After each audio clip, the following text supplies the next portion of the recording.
Hello student, this is the video number 16 of electrostatic. इसके पहले हम लोगों ने वीडियो नंबर 15 में देखा था कि हमारे पास एक यूनिफॉर्मली चार्ज रॉड है। ठीक है बेटा जी, उसके एक्सियल लाइन पर किसी पॉइंट पर हमें क्या है, इलेक्ट्रिक फील्ड फाइंड आउट करनी थी। तो हमने वहाँ पे कैलकुलेट किया था, ठीक है ना, छोटे से एलिमेंट को कट करके। इसके बाद हमने देखा था कि रॉड अगर जो एक्सियल लाइन होती है ना, जैसे मान लो ये आपका रॉड है बेटा जी, ये मान लो ये आपका ये जो रॉड आपको दिख रहा है, ये आपका रॉड है। इस रॉड पर क्या है बेटा जी, अगर आपने इस रॉड के अलोंग जो लाइन ड्रॉ किया है ऐसे, इस लाइन को बोलते हैं एक्सियल लाइन। ठीक है ना, तो इस एक्सियल लाइन के किसी पॉइंट पर इलेक्ट्रिक फील्ड का कैलकुलेशन हम लोगों ने पहले कर लिया था। ठीक है ना, तो हमारे पास एक यूनिफॉर्म यहाँ पर चार्ज रॉड है। जितना बता रहा हूँ पहले वन बाई वन सुनो आप लोग। एक यूनिफॉर्म चार्ज रॉड है जिस पर प्लस क्यू चार्ज आपका डिस्ट्रीब्यूटेड है। इस पर आपने प्लस क्यू चार्ज दे रखा है। और इस पर क्या है, आपने कहा इसकी लेंथ कितनी है, इसकी लेंथ एल है। ठीक है ना, हमें इक्विटोरियल यहाँ पर दिया है, इक्विटोरियल पॉइंट पर हमें क्या करना है, इलेक्ट्रिक फील्ड को फाइंड आउट करना है। तो उसको कैसे निकालेंगे उसको देखा जाए। तो आपने कहा कि ये जो लाइन इस रॉड को बाइसेक्ट करती है, जो इसका बाइसेक्टर होगा, इस लाइन को बोलेंगे इक्विटोरियल लाइन। ये जो लाइन है, ठीक है ना, ये लाइन। और इस लाइन के किसी पॉइंट पर आपको इलेक्ट्रिक फील्ड फाइंड आउट करना है। तो यहाँ भी निकाल सकते हो, यहाँ भी निकाल सकते हो, यहाँ भी निकाल सकते हो। मान लो इस लाइन पे हमने एक पॉइंट यहाँ लिया, उसका नाम दिया हमने पी। ये कोई पी पॉइंट यहाँ पर, ये पॉइंट, ठीक है ना, आपको ये पॉइंट दिख रहा होगा, ये पॉइंट पी है। और ये पॉइंट कहाँ लाई कर रहा है बेटा जी, ये पॉइंट जो है इसी इक्विटोरियल पॉइंट पर है। तो आपने माना कि इस रॉड का जो बाइसेक्टर, मतलब जो इस रॉड को बाइसेक्ट करे, यानी यहाँ पर इसका सेंटर होगा। तो यहाँ से जो यहाँ सेंटर से पॉइंट पी के डिस्टेंस को आपने माना आर। ठीक है ना, आर ले लिया बेटा जी आप लोग, कोई प्रॉब्लम की बात नहीं है। तो आर पर हमें क्या है, इलेक्ट्रिक फील्ड फाइंड आउट करनी है। ठीक है, तो हम कैसे निकालेंगे, डायग्राम को समझते हैं, डायग्राम कैसे बनाया गया है। ठीक है बेटा जी, तो डायग्राम को हम आपको नीचे वाले पेज पर एक बार एक्सप्लेन कर देंगे, फिर यहाँ लेके आएंगे। ठीक है ना, तो आप समझ पाओगे हम क्या बताना चाहते हैं आपको। देखो मैं इसको थोड़ा सा स्लाइड करता हूँ और यहाँ पर डायग्राम को पहले मैं एक्सप्लेन करता हूँ आपको। ठीक है ना, फिर वहाँ लेके आऊँगा तो वो चीज़ आप समझ पाओगे। तो देखो बेटा, यहाँ पर मैं डायग्राम को पहले करता हूँ एक्सप्लेन। यहाँ पर आपके पास एक, यहाँ पर आपके पास एक रॉड है। ठीक है ना, रॉड, ये रॉड थी आपकी, और इस पर जो है प्लस चार्जेज क्या है, डिस्ट्रीब्यूटेड थे पहले से। ठीक है ना, तो इस पर क्या टोटल चार्ज क्या है, इसका टोटल चार्ज आपका क्यू है। और इसकी टोटल लेंथ कितनी है, एल है ये। ठीक है ना, अब इस पर बाइसेक्टर लाइन ड्रॉ करनी है। तो बाइसेक्टर ड्रॉ करोगे तो कहोगे सर जो परपेंडिकुलर लाइन आएगी इस पर, जो सेंटर से मिलाई लाइन, ये लाइन, यानी जितनी लेंथ क्या है, जितनी लेंथ राइट साइड में है सेंटर से, उतनी ही लेंथ क्या है, लेफ्ट साइड में है।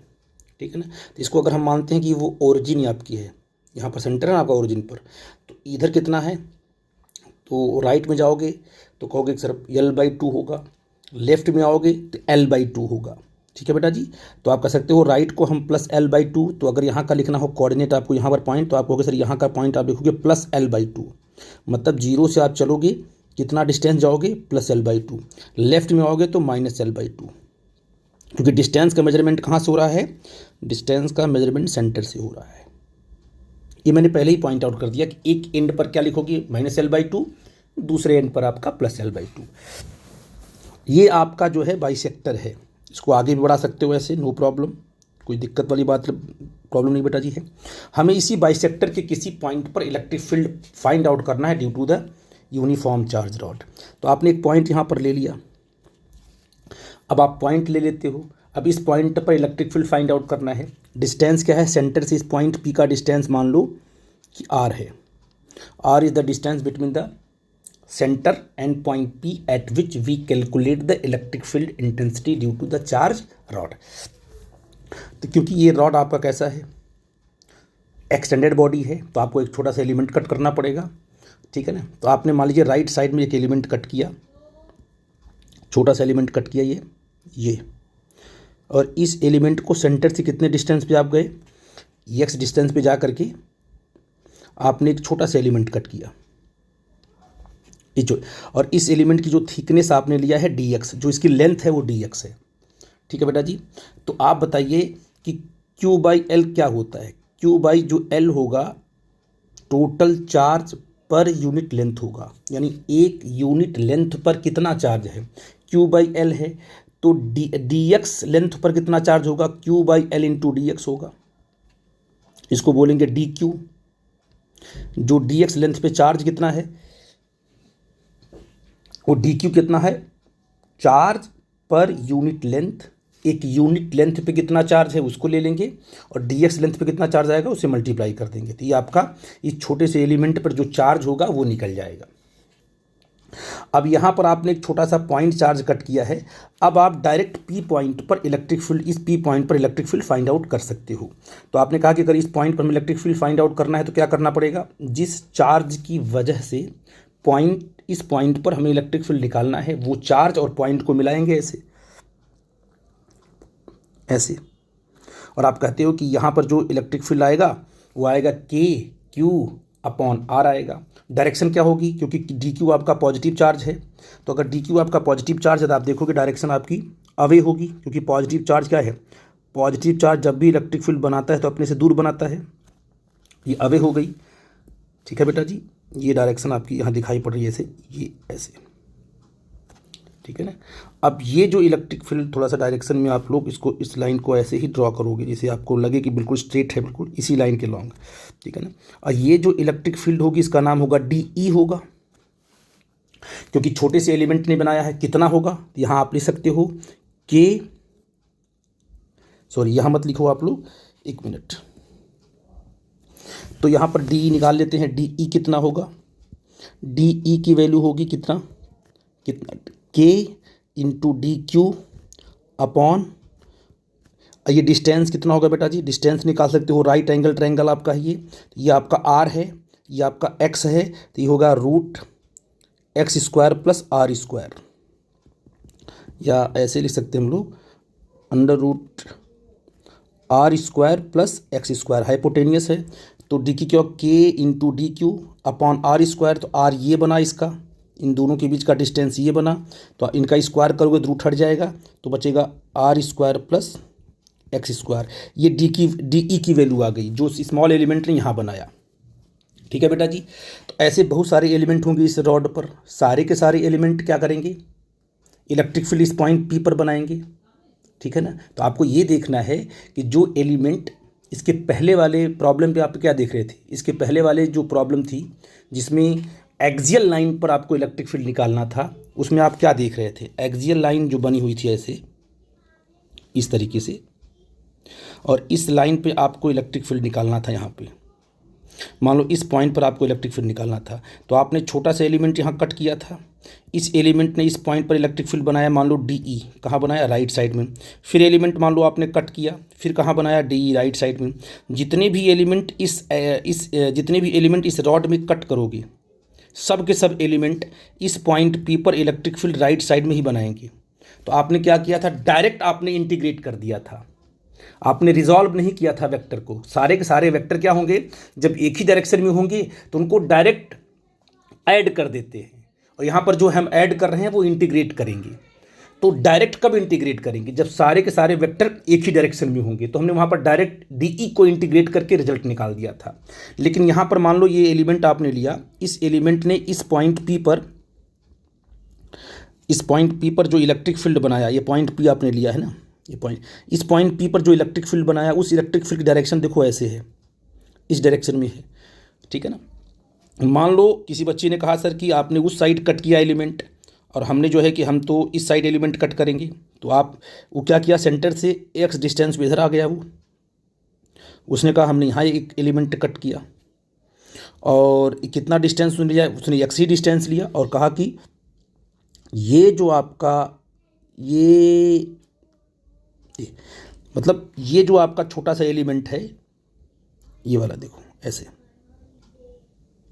तो ये जो छोटा सा एलिमेंट है इसका भी dx थिकनेस होगी, और चार्ज आपका वही होगा जो यहाँ पर है, और डिस्टेंस आपका सेम होगा जो यहाँ पर है। यहाँ भी होगा कितना, √r² प्लस x² होगा। तो ये जो एलिमेंट यहाँ पर इलेक्ट्रिक फील्ड बनाएगा उसकी डायरेक्शन देखो ऐसे होगी, ऐसे होगी बेटा जी, ठीक है। ये DE होगा। अब DE की जो वैल्यू है वो तो यही आने वाली है, क्योंकि सब कुछ सेम है, चार्ज भी सेम है, डिस्टेंस भी सेम है P पॉइंट पर, तो D की जो मैग्नीट्यूड है वो तो इतना ही आने वाला है। लेकिन क्या अगर इन दोनों पॉइंट पर हम नेट इलेक्ट्रिक फील्ड निकालें और इन दोनों को ऐड करें तो क्या सीधा वो ऐड होंगी? नहीं, दोनों इलेक्ट्रिक फील्ड अलग अलग डायरेक्शन में है। तो जब भी इलेक्ट्रिक फील्ड किसी पॉइंट पर अलग अलग डायरेक्शन में आपको दिखाई पड़ रही है तो आप उसको सीधे इंटीग्रेट या सीधे ऐड नहीं कर सकते हो, ठीक है बेटा जी। आप क्या करोगे? तो बेटा अगर मैंने ये बताया आपसे कि अगर जो है इलेक्ट्रिक फील्ड किसी पॉइंट पर अलग अलग डायरेक्शन में एक्ट हो रहे हैं तो उन इलेक्ट्रिक फील्ड्स को पहले क्या करेंगे, एक्स वाई में उनको पहले तोड़ देंगे, सारे कंपोनेंट को एक्स में लेके आएंगे और वाई में लेके जाएंगे, फिर एक्स वाई को अलग अलग सॉल्व करके फिर उसका हम सम करेंगे। तो ये चीज़ आप समझ के रखो। और न्यूमेरिकल मैंने आपको कराना है, आपको मैंने कराया भी होगा, उसमें देखा भी होगा आपने। तो आपने कहा कि चलो दो एलिमेंट को हमने कट किया है, एक राइट में और एक लेफ्ट में, देखते हैं इनको जो है कि इनको रिजॉल्व करके चेक करते हैं क्या होता है। फिर अगला एलिमेंट भी कट करेंगे, जितनी भी इलेक्ट्रिक फील्ड मिलेगी आपको, सारी इलेक्ट्रिक फील्ड को आपको सीधे सीधे ऐड करना है। ऐड करने का मतलब इंटीग्रेट करना है। तो आपने क्या कहा तो आपने सबसे पहले क्या किया, यहाँ पर एक बनाई एक्सिस और उसका नाम दिया, ये पूरा का पूरा आपका बना एक्स एक्सिस, पॉइंट पी पे ही बनाना होगा बेटा जी। ये आपका एक्स एक्सिस है और ये जो आपका है, ये जो इसको मैंने आगे बढ़ा दिया, ये आपका वाई एक्सिस तो यहाँ पर है ही ऐसे, ठीक है बेटा। ये ऐसे ये आपका वाई एक्सिस है, इधर एक्स बना दिया, इधर वाई बना दिया। अब मान लो कि ये एंगल आपने थीटा मान लिया, एज्यूम कर लिया बेटा, ठीक है ना, थीटा मान लिया। तो बताओ इस DE को हम क्या करेंगे बेटा, इस DE को हम क्या करेंगे, एक्स में भी ब्रेक करेंगे, वाई भी ब्रेक करेंगे। जब इसको एक्स में लेके आएंगे DE को, तो जिसके साथ एंगल बना हुआ उसमें आएगा कॉस आएगा, मैं बताया हूँ आपको। तो ये बन जाएगा, आप कितना बन जाएगा आपका ये, तो इस वाला का बन जाएगा आपका, यहाँ पर ये बनेगा आपका DE cos थीटा। जिसके साथ एंगल बना है उस एक्सिस पे कंपोनेंट क्या आएगा, DE cos थीटा, और जिसके साथ जो बिल्कुल परपेंडिकुलर उस पर क्या आएगा, DE sin थीटा। ये तो हमने क्या किया, इस एलिमेंट के इलेक्ट्रिक फील्ड को रिजॉल्व कर दिया यहाँ पर, हॉरिजॉन्टल और वर्टिकल। चलो इस वाले एलिमेंट की बात कर लेते हैं। तो ये वाला एलिमेंट आपको यहाँ दिख रहा है, देखो ये, ठीक है बेटा जी। अब इस वाले एलिमेंट की बात कर लेते हैं। तो इस वाले एलिमेंट का कंपोनेंट ऊपर कितना आएगा बेटा जी, ऊपर बताओ कितना आएगा, क्योंकि थीटा हमने ये भी मान ली, क्योंकि ये थीटा है तो ये भी थीटा ही होगा। जिसके साथ एंगल बना है क्या आएगा, DE cos थीटा आएगा। और कितना आएगा बताओ, what is the horizontal component, DE sin theta आने वाला ऐसे। तो आप देखो आपने क्या किया, सिर्फ दो एलिमेंट लिया, सेंटर के एक राइट साइड में और सेंटर के एक लेफ्ट साइड में, और उनके कंपोनेंट आपको यहाँ दिख रहा है। इसका मतलब क्या है कि अगर देखा जाए तो DE जो है वो तो कितना है, KdQ/r² प्लस x² है, ठीक है बेटा जी। तो इस चीज़ को आप देखते हैं। तो बेटा क्या है कि आपने कहा कि सर ये देखिए, ये जो आपका DE है इस एलिमेंट ने बनाया, और ये जो DE है और इस एलिमेंट ने बनाया, ठीक है ना। तो मैंने आपसे बनाया कि देखिए अब इस पॉइंट पर दो इलेक्ट्रिक फील्ड है, एक कहाँ पर, एक यहाँ पर और एक यहाँ पर है। कितना एंगल लिया, इन्होंने थीटा लिया, कंपोनेंट आपने दिखा दिया। अब बताइए कि ये जो DE sin थीटा है वो राइट साइड में है, और जो DE sin थीटा है वो लेफ्ट साइड में है, एक ही पॉइंट पे है। ये पूरा का पूरा DE sin थीटा और ये DE sin थीटा ये दोनों बराबर हैं। तो ये बेटा जी, तो ये जो DE sin थीटा है और ये जो आपका, ये दोनों कट जाएंगे, हॉरिजॉन्टल कंपोनेंट कट गया, और सिर्फ वर्टिकल कंपोनेंट देखो, इस वाले D का DE cos थीटा ऊपर है, इसका भी DE cos थीटा ऊपर है। मतलब यही दोनों ऐड होंगे। जब नेट निकालोगे तो हॉरिजॉन्टल कंपोनेंट कटा और सिर्फ वर्टिकल आपको मिलेगा। मतलब दोनों एलिमेंट ने P पॉइंट पर जो इलेक्ट्रिक फील्ड बनाया वो वर्टिकल ही डायरेक्शन उसकी मिल रही है, और ये DE cos थीटा और DE cos थीटा। ऐसे यहाँ पर दूसरा एलिमेंट कट करोगे, लेफ्ट साइड में जितने भी एलिमेंट आपको मिलेंगे उतने ही एलिमेंट आपके राइट में, जितने भी एलिमेंट होंगे उतने ही एलिमेंट आपके लेफ्ट में भी रहेंगे। तो इसका मतलब क्या हुआ कि सारे एलिमेंट का जो हॉरिजेंटल कंपोनेंट है वो कट जाएगा और सिर्फ क्या ऐड होगा, D cos theta, D cos theta, D cos theta. जितने एलिमेंट हैं सारे के सारे एलिमेंट की जो इलेक्ट्रिक फील्ड है पॉइंट पी पर वो आपको वर्टिकल मिलेगी। ये मैं आपको बताना चाह रहा था बेटा। तो आप इस बात को समझ गए। तो मैं अगर इस डायग्राम को आपने अंडरस्टैंड कर लिया तो मैं आपको मेन जो आपका पीडीएफ है उस पर आ रहा हूँ। इसी डायग्राम को आपको एक्सप्लेन करना था।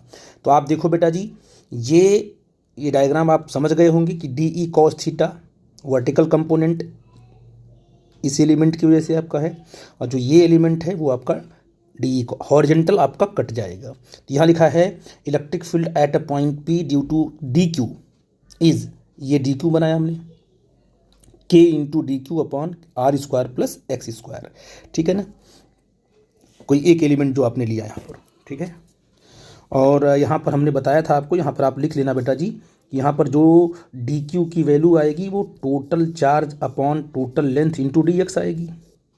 तो net electric field at a point P is given by, तो आपने कहा सिर्फ डी ई कॉस थीटा को इंटीग्रेट करेंगे। बच्चे कहते हैं कि सर यहाँ पर डी ई कॉस थीटा, यहाँ पर डी ई कॉस थीटा, तो आपने सिर्फ यहाँ पर डी ई कॉस थीटा लिखा है। बेटा जी जो मैंने डी ई कॉस थीटा लिखा है, ये डी ई कॉस थीटा लिखा है, ये दो एलिमेंट के हैं। तीसरा लोगे तो और भी डी ई कॉस थीटा आएगा, चौथा भी आएगा। तो हमें सिर्फ ऐड किसको करना है, इंटीग्रेट, एक किसी को इंटीग्रेट करना है। उसमें सारे इंटीग्रेट का मतलब सबको ऐड कर देना। तो किसी एक को लेकर के आप इंटीग्रेट करोगे तो उसमें सब के सब ऐड हो जाएंगे। तो आपने कहा कि जो पी पॉइंट पर इलेक्ट्रिक फील्ड आया वो integration of D cos theta, किसी एक एलिमेंट के वर्टिकल कंपोनेंट को लेकर के आपने इंटीग्रेट कर दिया तो इसमें सारे एलिमेंट का कंपोनेंट आ जाएगा। और कहें हमने कहा कि all sine theta component cancel each other, जितने भी एलिमेंट आप लोगे उसका जो साइन थीटा कंपोनेंट है हॉरिजॉन्टल वो कैंसिल हो जाएगा। तो आप बस, आपका ये एम हो गया कि इसको इंटीग्रेट करना। अब इसको इंटीग्रेट करने के लिए आप क्या करना, डी ई की वैल्यू क्या है वो मैंने आपको बताया है। डी ई की value K into D Q, D Q रखोगे क्या, Q by L into D X, यहाँ रखा आपने K Q by L into D X upon क्या रखा, R square plus X square into cos theta. तो D E की value रख दिया आपने, कॉस थीटा रख दिया। ठीक है, अब इंटीग्रेट कर रहे हो तो आपको लिमिट चाहिए। तो सारे के सारे एलिमेंट कहाँ से कहाँ तक हैं, सारा का सारा डिस्टेंस आपने सेंटर से मेजर किया हुआ है। तो इधर वाले एलिमेंट भी काउंट करेंगे पूरा का पूरा, इधर वाले भी एलिमेंट लेंगे। तो इधर जब कट करोगे कहाँ तक जाओगे, तो कहोगे सर यहाँ हम जाएंगे -l/2 तक जाएंगे इस साइड में, और उस साइड में कहाँ जाएंगे, +l/2 तक जाएंगे। तो जो लिमिट बनेगी वो कहाँ से बनेगी बेटा जी, -l/2 टू +l/2। सारा का सारा कॉन्सेप्ट वही रहेगा, K Q upon L D X upon R square plus X square. एक चीज़ और, इस जो इंटीग्रेशन में इंटीग्रेट करने वाला कौन है, डी एक्स है ना बेटा जी। तो अगर डी एक्स इंटीग्रेट करने वाला है तो सारा का सारा टर्म क्या है, जैसे कॉस थीटा यहाँ पर है तो इस कॉस थीटा को भी एक्स में कन्वर्ट कर लेंगे जिससे कि इंटीग्रेट करने के लिए हमें आसानी हो। ठीक है ना बेटा जी, वरना थीटा कॉस थीटा को आप इंटीग्रेट ही नहीं कर पाओगे, क्योंकि कॉस थीटा को डी थीटा इंटीग्रेट कर पाएगा। तो कॉस थीटा को हमें क्या करना है, एक्स में कन्वर्ट करना है। तो यहाँ डायग्राम से देखो आप बेटा जी कि अगर किसी भी एक एंगल को ले सकते हो आप, ये थीटा है तो ये भी आपका मान लो थीटा ही होगा। तो अगर ये थीटा होगा तो ये राइट एंगल ट्रायंगल बना, देखो ये राइट एंगल ट्रायंगल बना। ठीक है ना, ये जो आपकी जो लेंथ थी वो कितनी थी बताइए, ये लेंथ थी आपकी कितनी थी, R square plus X square थी, ये मैं बता चुका हूँ आपको। ठीक है ना, अब बताइए इस राइट एंगल ट्रायंगल में ये थीटा है तो कॉस थीटा क्या होता है, बेस अपॉन हाइपोटेनियस। ये आपका बेस है तो बेस अपॉन हाइपोटेनियस, तो आप यहाँ क्या रखोगे, बेस अपॉन हाइपोटेनियस। ठीक है ना, बेस सॉरी बेस आपका ये बनेगा जिसके साथ थीटा बना हुआ है। तो बेस क्या होगा, ये होगा ना, जिसके साथ थीटा बना होगा उसको बेस बोलते हैं। आर अपॉन हाइपोटेनियस, ये हाइपोटेनियस है। तो आप कहोगे सर कि यहाँ पर हमने कॉस थीटा क्या रख दिया, R upon √r square plus X square रख दिया। ठीक है बेटा जी, यहाँ पर हमने देखा है cos theta equal to R upon this. अब हमने क्या किया, जो इसमें कांस्टेंट टर्म है उसको बाहर निकाल लेंगे, K Q upon L R सब कांस्टेंट है, इसको बाहर निकाल लिया। इंटीग्रेट किसे करेंगे हम, D X upon R square plus X square power 3/2, इसको इंटीग्रेट करेंगे। ठीक है ना, और इसका जो है ये बिल्कुल स्टैंडर्ड आपका रिलेशन है, मैथ वाले बच्चे जानते होंगे। इसको इंटीग्रेट करने की नीड नहीं होती है, आप डायरेक्ट आपको इसको पता होना चाहिए कि अगर इस फॉर्मेट में है तो ये आपका आएगा। इंटीग्रेट आपको नहीं करना है, ठीक है ना, यार ना आपको आने वाला है इंटीग्रेट करने के लिए।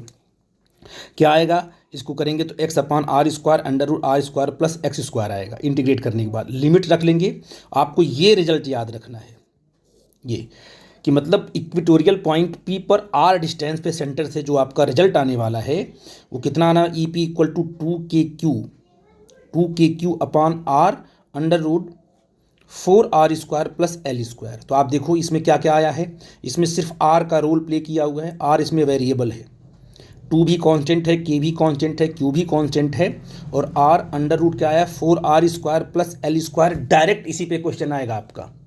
तो आपको यहाँ से परेशान नहीं होना कि ये जो टर्म हमने दिया आपको है कि सर इसको इंटीग्रेट कैसे करेंगे। अगर किसी को कोई इंटरेस्टेड होगा कि कैसे करना है उसको मैं बता दूंगा, लेकिन अभी इस लेवल पे आप ये स्टैंडर्ड रिजल्ट है क्या बोलते हैं मैथमेटिक्स का, कि इसको डायरेक्ट अगर A R square plus X square power 3/2 के फॉर्मेट में अगर आपका इंटीग्रेशन है तो सीधे हम ऐसे लिखते हैं, X upon R square under root R square plus X square direct लिखते हैं। इसको लिमिट रखोगे तो आपका रिजल्ट ये आएगा। तो ये रिजल्ट आपके लिए इंपॉर्टेंट है, और ये मैकेनिज्म जो मैंने बताई है वो मैकेनिज्म आपको इंपॉर्टेंट है। आई थिंक मेरी बात आप समझ गए होगे बेटा जी। कोई भी डाउट होगा प्लीज़ हमसे डिस्कस करना आप, ठीक है बेटा जी। Thank you.